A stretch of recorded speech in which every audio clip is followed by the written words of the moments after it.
Hello, I'm Colin Clark and I'm the organiser of a petition on the government website concerning the Full Sutton, the new prison proposed for Full Sutton. This is a petition details.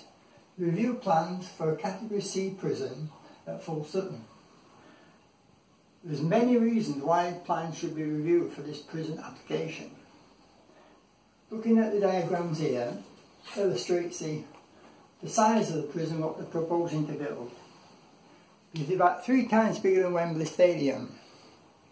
It covers 50 acres.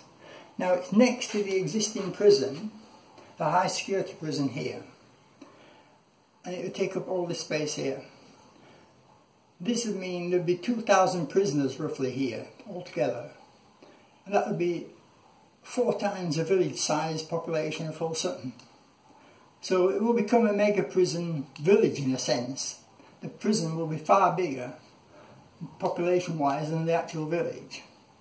Now when that original prison was proposed in 1970s, the Ministry, the Home Office agreed if this site was to be used as a Category C, they agreed that a public inquiry should be held to consider all the issues. The MOJ have not provided a public inquiry. They failed to do that, although they agreed to do it in late 1970s. As you can see, this route here, what passes the prison, is the Minster Way walking route. So it's very close to where people will be walking, and local people from Full Sutton will be walking on this road as well. It's frequently used by joggers, cyclists and such. This route here is part of the National Cycle Network route and we're the Roses cycle route. And this prison facility will generate, with having 1,440 inmates and 700 staff, it will generate 1,000 trips a day. People going in and out, visitors from across Yorkshire visiting the inmates, and prison staff may be travelling 20-30 miles sometimes, or maybe more, to work there. So in one day, it might generate something like 20,000 miles of driving. Now, there's been no environmental impact assessment provided. They said the traffic would only be a localised issue. But when you're generating something like 20,000 miles of driving per day, it becomes a national issue. It's a very serious effect. They've not done an environmental impact assessment. So the size and scale of it makes it unsuitable for the location. If this had been by the side of the M62 or the A1 with easy access nearer to higher population of Leeds and such areas, West Riding, it might have been suitable to provide a prison there. But in Yorkshire, it's not a good location. Now, Sustrum's put in a submission on behalf of Sustrum's, because this will affect the cycling and walking routes, and they said the proposed development is unacceptable. No thought has been given to the impact of the extra traffic on the safety of existing cyclists using the National Route 66, Where the Roses and other rural roads in the area. The traffic assessment fails to fully consider the negative consequences.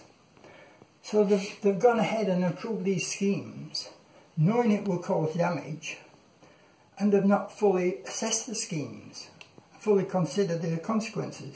Now, this is from the How Legal Penal Reform, Frances Crook, the executive officer.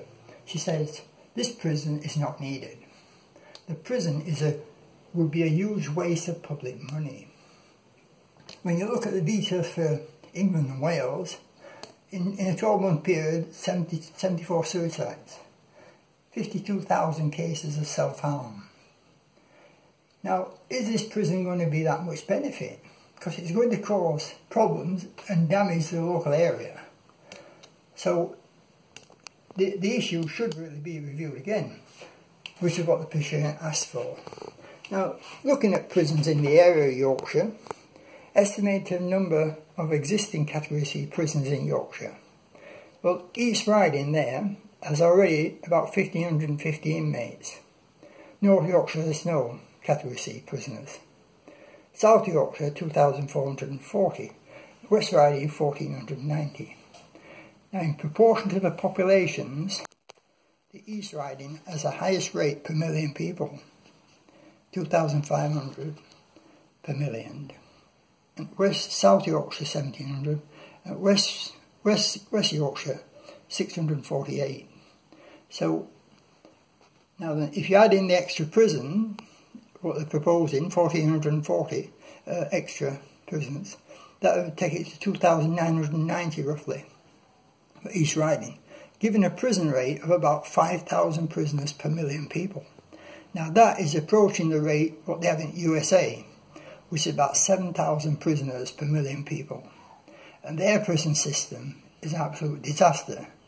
It's a business whereby they lock people up for small fines, small offences relatively, and they run them as private enterprises, such as this is meant to be run.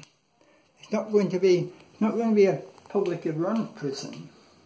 It's going to be a private prison. So this involves, it doesn't only damage the environment and the location, it becomes a private enterprise generating millions of pounds a year probably in income.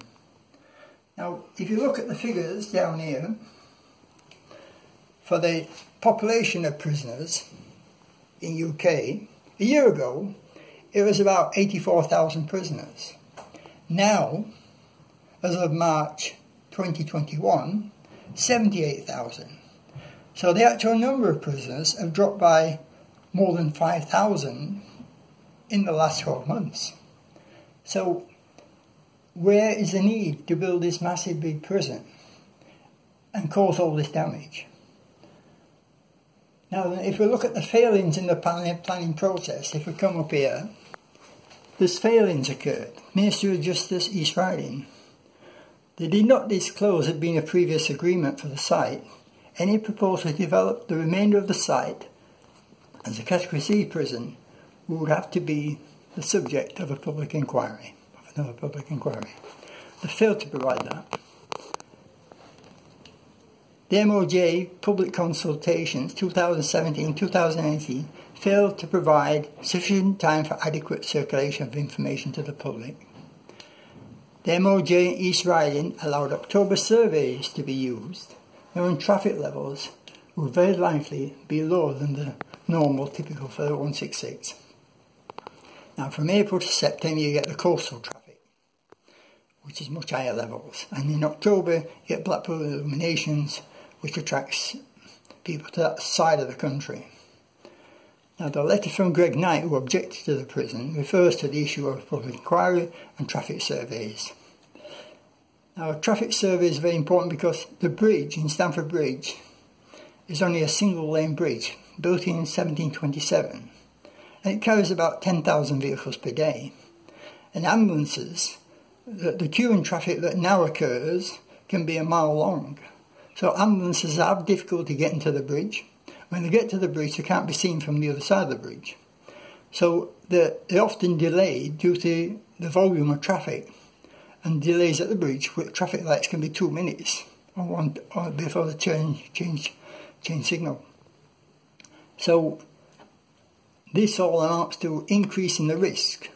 And the extra traffic from the prison, over 1,000 trips a day, will increase the risk of slowing down emergency vehicles trying to attend the Stamford Bridge area. There's about 20 emergency ambulances a day on average approach this area, and this is putting lives at risk. The East Riding did not require an environmental impact assessment, knowing there would be 1,000 trips, and it was a 50-acre site, and there were storage issues with a problem as well, because the main pipework from the existing prison can't cope with the extra demand with a 1,440 inmate prison. They might have to use tankers to take the surge away, so that would generate even more traffic. The MOJ used incorrect and misleading claims to gain planning approval. For example, they claimed prisons were allowed 1 visit a month in the 2017 application, when legally they're allowed 2 visits per 4-week period. They claim 40% of visitors use public transport. This has now been acknowledged to be incorrect. The bus service is infrequent, does not run on a Sunday, and the last bus to York, I believe, is 2:28 in the afternoon. So it was ridiculous to say 40% of visitors would use public transport. Most visitors would come by car, and they failed to convey that, they failed to properly assess that. These writings provided incorrect information regarding how far away the battlefield was from the prison. The battlefield is about a mile away, but it is open countryside, flat terrain, and the 4-storey buildings will be in view from the battlefield. But they gave misleading information to start with about how far away it was. So all this has occurred to a small village here, which prior to 1975 didn't have a prison, and this could occur. The planning system have allowed all this to occur and imposed all these ideas of mega prison onto this village. And it's unjust really, because any village could be subject to similar planning applications, and the location is totally wrong, because it's not near a big city and visitors have many miles to come to get here, and there's no, the staff what go to prison now, they're taking up all the local people who might want to work in prisons.